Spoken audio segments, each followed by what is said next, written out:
నిజంగానా? ఎవరని ప్రసాదించాడు? అవునండి, తన హృదయ కోవెల్లో దేవతలు ఆరాధించుకునే దేవుడు లాంటి భర్తను కన్న తల్లి గండం కంటే ప్రేమగా చూసుకునే ఇద్దరు మరుదుల్ని ఆ భగవంతుడు నాకు ప్రసాదించాడండి.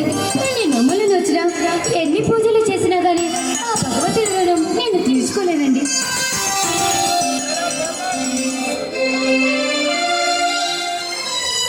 సింహ ఏం చేస్తున్నారు? జాగింగ్కి వెళ్ళారండి.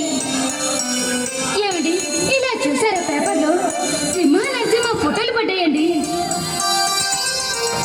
సింహ ఐఏఎస్ లోను, నరసింహ ఐపీఎస్ లోను ఫస్ట్ ర్యాంకులో సాధించారు. దాని కాను సీఎం చేతుల మీదుగా బహుమతులు అందజేస్తున్నారు. ఏమండి, సింహ మీ ఆశయాలను నెరవేరుస్తున్నారు కదండి. ఆ గొప్పతనం నాది కాదు, ఆ గొప్పతనం నీదే.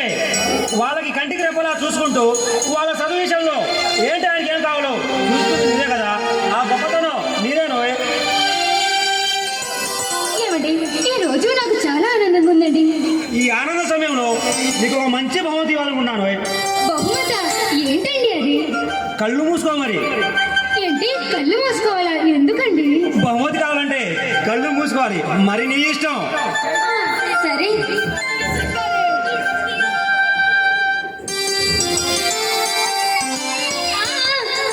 మీరు నాకు బహుమతి ఇచ్చే ముందర నేనే మీకు మొదటిసారి బహుమతి ఇవ్వాలనుకుంటున్నానండి. నువ్వు నాకు బహుమతి ఇస్తావా? ఇవ్వు మరి. అలాగైతే మీరు కూడా కళ్ళు మూసుకోండి.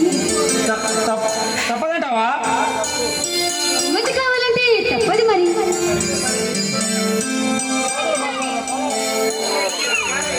సరే, నీ ఇష్టం.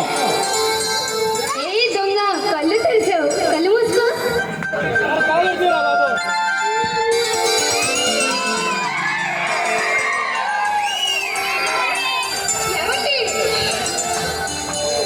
ఏంటండి అలా నిలబడిపోయారు?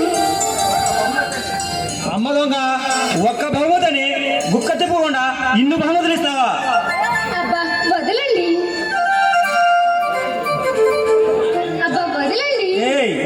నీ ఎచ్చని కౌగిల్లో మైమరిచి ఎంత తప్పించినా నా కోరికలకి ఆకలి తినటం లేదు.